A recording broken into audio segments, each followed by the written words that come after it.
Pakistan IMF से loan लेने जा रहा है, मगर इससे पहले जो सूरत हाल मिस्र की हो रही है पाकिस्तानियों को उसकी तरफ एक नज़र ज़रूर करनी होगी, क्योंकि पाकिस्तान के मुस्तकबिल की जो कार्बन कापी है इस वक्त, यानी कि सेम टू सेम आप हालात मिस्र के देख सकते हैं कि जो हालात मिस्र के अंदर इस वक्त हैं पाकिस्तान के अंदर आने वाले वक्त में वही हालात हो जाएंगे, क्योंकि मिस्र ने आईएमएफ से $8 अरब की डील की और वो मंजूर करवाने के लिए जो तबाहकुन शराइत थी आईएमएफ की वो मान ली थी, और उसके रिजल्ट में एक ही दिन में मिस्र की करेंसी 38% वैल्यू हो गई। यानी वहां पर पहले ही बड़े हालात खराब चल रहे थे, पहले ही मार्केट वहां पर गिरी हुई थी और उनकी करेंसी जो है वो ब्लैक मार्केट के अंदर फरोख्त हो रही है। अंदाजा लगा लीजिए कि वहां की जो सूरत हाल है वो क्या है। और पाकिस्तान अगर आईएमएफ के साथ डील करता है, पाकिस्तान आईएमएफ के साथ समझौता करता है, पाकिस्तान आईएमएफ के आगे बैठ जाता है, क्योंकि हमारी हुकूमत तो राजी नजर आ रही है कि हम आईएमएफ के साथ डील करेंगे, हम आईएमएफ का लोन लेंगे, तो याद रखिएगा कि फिर पाकिस्तान के अंदर भी सूरत हाल ऐसी ही बननी है और जो महंगाई है वो आसमान पे पहुंच जाएगी। अब इन सारे हालात के अंदर अगर पाकिस्तान की करेंसी आप देखेंगे 38%, जिस तरह मिस्र की डाउन हुई है, पाकिस्तान की करेंसी अगर 38% डाउन हो जाती है तो फिर हम कहां जाएंगे,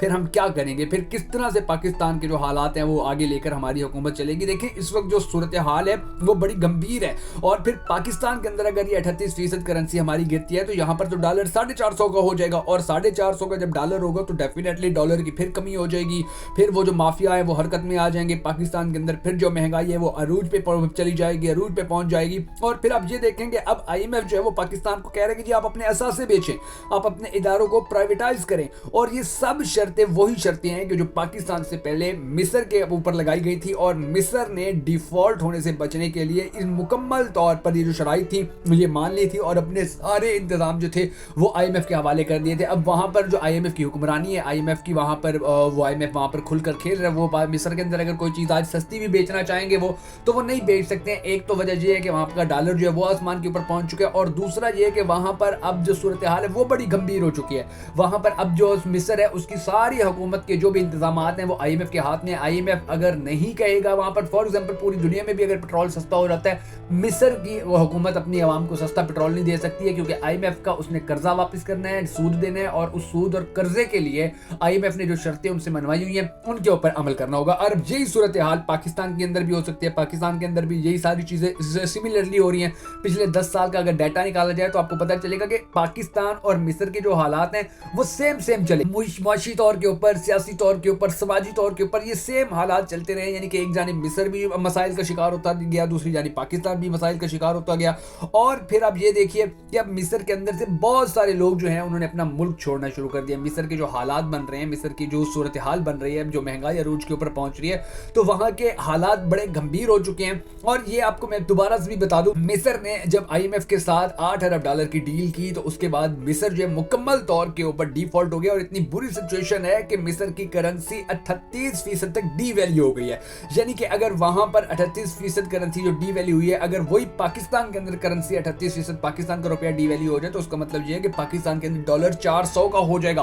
और मिस्र की जो करेंसी है वो मजीद नीचे चली गई है, और वहां की जो मुईशत है इस वक्त मुकम्मल तौर के ऊपर डिफॉल्ट कर चुकी है। और इसी तरह जैसे मिस्र ने शराइत पूरी की है आईएमएफ की, इसी तरह अब पाकिस्तान की जो मौजूदा हुकूमत है ये भी आईएमएफ की शराइत पूरी करने के लिए राजी है। ये बैठे हुए हैं कि कब आईएमएफ हमें हुक्म करे, हम उनके पास जाएं, हम उनकी जो बातें हैं वो माने, उनकी जो शर्तें हैं वो माने, और उसके फौरी बाद फिर वो पाकिस्तानी कौम के ऊपर लागू कर दें। याद रखिएगा कि ये जो बिजली और गैस महंगी हो रही है तो आपके लिए कुछ भी नहीं है, वो जो 18% जीएसटी लगाया गया वो तो कुछ भी नहीं है। असल महंगाई का तूफान तो तब आएगा जब शर्तें पूरी हो जाएंगी, डीलें पूरी हो जाएंगी। अल्लाह ताला हमारे मुल्क के हालात के ऊपर रहम फरमाए। अब जो सिचुएशन बनी हुई है पाकिस्तान के अंदर, यकीन जानिए नाज़रीन गिरामी, मिस्र के लोगों ने अपना मुल्क छोड़ना शुरू कर दिया है। वहां पर महंगाई आसमान पर पहुंची हुई है, वहां पर कोई खाने पीने की चीज इतनी आसानी से नहीं मिल रही है, और श्रीलंका के हालात तो आप भूल जाएंगे, जैसे श्रीलंका की हालत हुई थी मिस्र की इससे डबल हालत होगी। अब आगे जो सिचुएशन होने जा रही है आज के वीडियो के अंदर थोड़ी सी मैं आपको तफसीलात बताने जा रहा हूं, ताकि आपको पता चले कि पाकिस्तान का अब मुस्तकबिल करीब के अंदर जो हालात हैं पाकिस्तान के वो कैसे होने जा रहे हैं। मगर उससे पहले हम सबको ये अल्लाह तबारक व तआला के हुजूर दुआ करनी है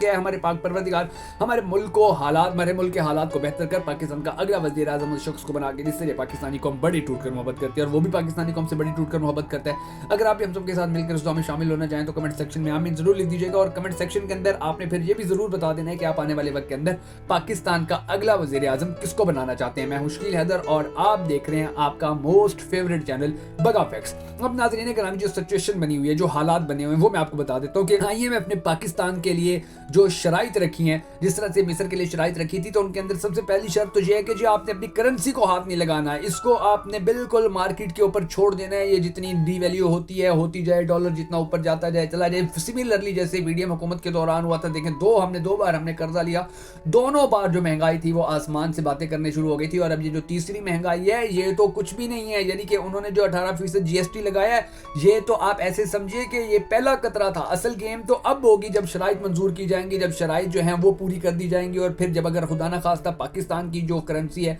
वो एकदम से डीवैल्यू हो जाती है 35%। देखें जब पाकिस्तान के और मिस्र के जो हालात सेम है, देखें मिस्र की करेंसी क्यों डीवैल्यू हुई कि वहां की जो मार्केट थी वहां से लोगों ने अपना पैसा निकालना शुरू कर दिया, वहां के बैंक खाली होना शुरू हो गए, तो करेंसी जो है वो ऑटोमेटिकली डीवैल्यू होना शुरू हो गई, लोगों ने जाकर खरीदारियां शुरू कर दी। और ये जो चीजें होती हैं ये उस वक्त होना शुरू हो जाती हैं कि जब कोई मुल्क होता है वो माशी मुश्किलात का शिकार होता है, या IMF के साथ उसकी डील होती है या समझौते होते हैं, तो ये चीजें जो होती हैं आफ्टर इफेक्ट्स की सूरत के अंदर सामने आते हैं, और यही सब कुछ फिर पाकिस्तान को भी फेस करना पड़ जाएगा। और तो मैं आपको ये भी बता दूं नाज़रीन गिरामी कि ये जो मिस्र को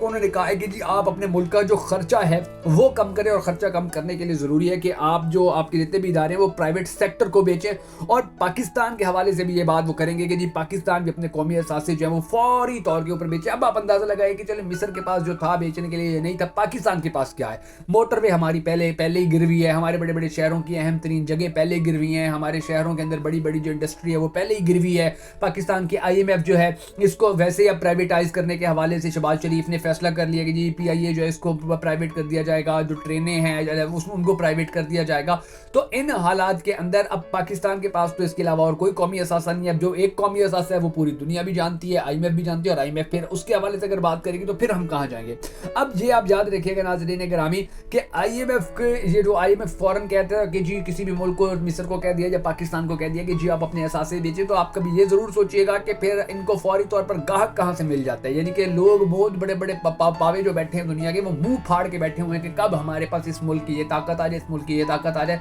और हमारे पास यानी कि पाकिस्तान का तो कोई इतना बड़ा जागीरदार, इतना पैसे और दौलत वाला बंदा तो है नहीं कि वो पाकिस्तान के असासे खरीदेगा। तो ये भी डेफिनेटली अंग्रेजों के पास ही जाएंगे, ये भी डेफिनेटली जो